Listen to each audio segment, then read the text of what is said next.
So, we've all been there. You enter a space where there is media present in which we voluntarily choose to participate in. Say, a museum. Museums are places where art is displayed to be appreciated by the visitors.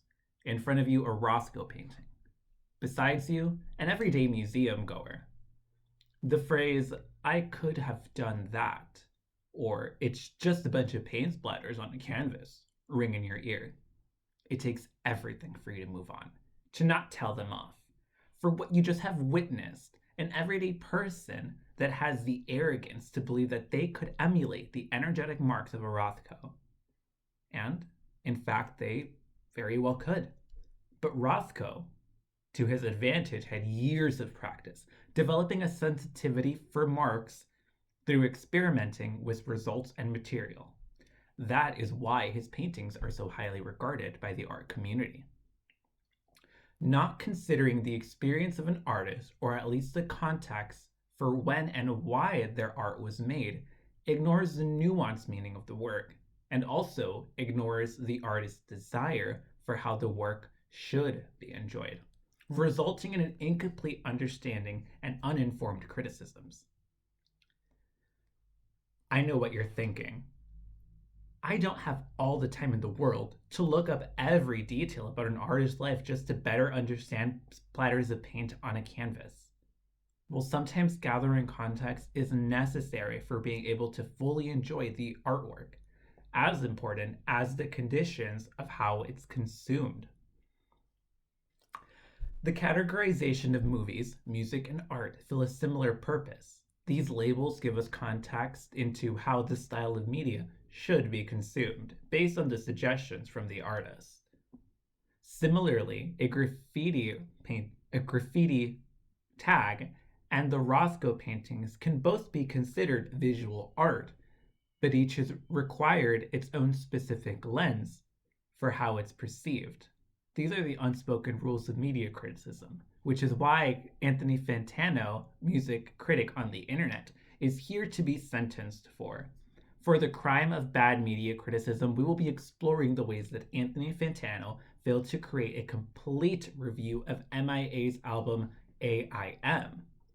His media criticism hypocrisy and how these issues are deeper than a scale of 1 to 10. But a question of integrity of music. Reviewing in the name of fair representation for marginalized people. In his 2016 review of the album I'm by international recording artist MIA, Fantano unjustly gives the album a 4 out of 10, a disgraceful score based on a half-baked argument about the lyrical qualities and musical arrangements found in AIM. While I could not classify Fantano as intentionally dismissive, the fact that he published a full video review in which he did not acknowledge the nuance of the work or experience of the album correctly shows that there are flaws in his review system. Of course, Anthony has acknowledged in the past his discretions. For example, his review of MIA's album Maya, which he also rates a 4, and later in a retrospective video titled 10 Times I Changed My Opinion on Albums, goes on to have a more positive view on the album. Its abrasive qualities and bombastic production he once thought is unlistenable are now cited as being precursors for bands that he found more popular, like Death Grips, which he rated their album a 9 the same year. I believe that if Anthony Fantano re-reviews this album, he could find that the vast changing landscape of online media criticism due to the heightened awareness of social and political issues would allow Anthony to better understand the reality that MIA is trying to share with us on her album I'm. Of course, in his 9-minute review of the album, there is not a lot of time for him to gather and go into depth. But Fantano does offer criticisms. Because music is a subjective experience, Anthony is allowed his opinion, but his misreading of the lyrics as vapid and rudimentary are shallow criticisms and deserve a deeper look. The failure to analyze the media deeper shows a flaw in Fantano's scale system.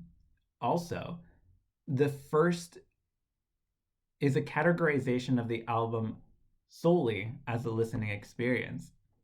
As the museum lets us know that we are in a place where we can appreciate art, physical locations also give us social context on what the parameters to enjoy the media should be. Movies in a theater projected big with clear audio, and we know not to use our phones in the movie as to not disturb the other guests. For music, the physical location does not always matter. In the digital age, music is portable and can be enjoyed instantly through our smartphones. However, just because a piece of media exists in a format that is convenient does not mean that it is all you need to enjoy the work completely. Consuming media in a vacuum has its drawbacks. For one, most media requires at least a fundamental knowledge of the topic it's based on. This foundation is expanded upon by the material and the content. But imagine not having any of that necessary context. Imagine going to a movie and seeing the sequel without seeing part one. You're missing a lot of foundational information there, and Anthony enters part 5 of MIA's story without taking into consideration parts 1 through 4. While not as robust as a music video album like Beyonce's Lemonade or Janelle Monáe's Dirty Computer, MIA does use other mediums to better illustrate her points in AIM. MIA studied at an arts college focusing on film, and her music for the album AIM, she visually represents the experiences of how refugees are portrayed in the Western media through the song and the video Borders, the loneliness of woke culture in Freedom, and the oppressive symbolism and how oppressive symbolism can be reappropriated as a source for empowerment in the Matada Scroll number 1. In the 21st century news, the international issues seem to be less important and compelling because they are not easy to construct a narrative. Because the audience is less likely to care, the historic underrepresentation of minorities in the news, or the outright discrimination and demonization of these groups is present in media still. This makes it easier for people to ignore the systematic oppression of people all over the world. Feneteno claims that the lyrics in the song Borders are vapid, and it should appear that way because they are not in contrast with the visual aid of the Borders music video that illustrates the artist's intention. The shallow understanding of the lyrics reflects the same ways that media can dismiss and distort our perception of events by underrepresenting stories or presenting them in a completely different light. You see, Anthony, the lyrics, in contrast with the video, are commentary on that very phenomenon. This often helps to demonize or dehumanize these groups in the mainstream. So, yes, because the lyrics sound vapid, because MIA is criticizing the basic observations that the news produces for refugees and child soldiers. In the video, MIA shows their humanity, the innocence. To jump to the conclusion, can be categorized as the phenomenon known as white-splaining. According to Bianca Maria Pernani, white-splaining is a phenomenon in which someone of a white background assumes knowledge more than that of a minority, insisting superiority in knowledge and asserting authority. While I cannot mark Fantano as a white supremacist, he does not exist in a vacuum. So he is subjected to the conditioning of society. Fantano also fails to recognize MIA is not an artist who creates a one-off album.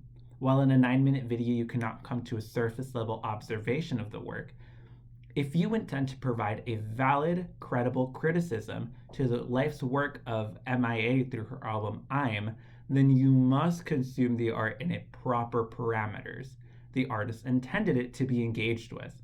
I do not believe AM is an album that you should experience without some background on the artist's demographic and life experience. While I cannot control the opinion of another individual, I can present arguments on why I think that they would better enjoy a piece of media. I urge you, Anthony Fantano, to re-review based on the information in this argument. And I hope that this brings you to a better understanding and enjoyment of the album for its deeper meanings.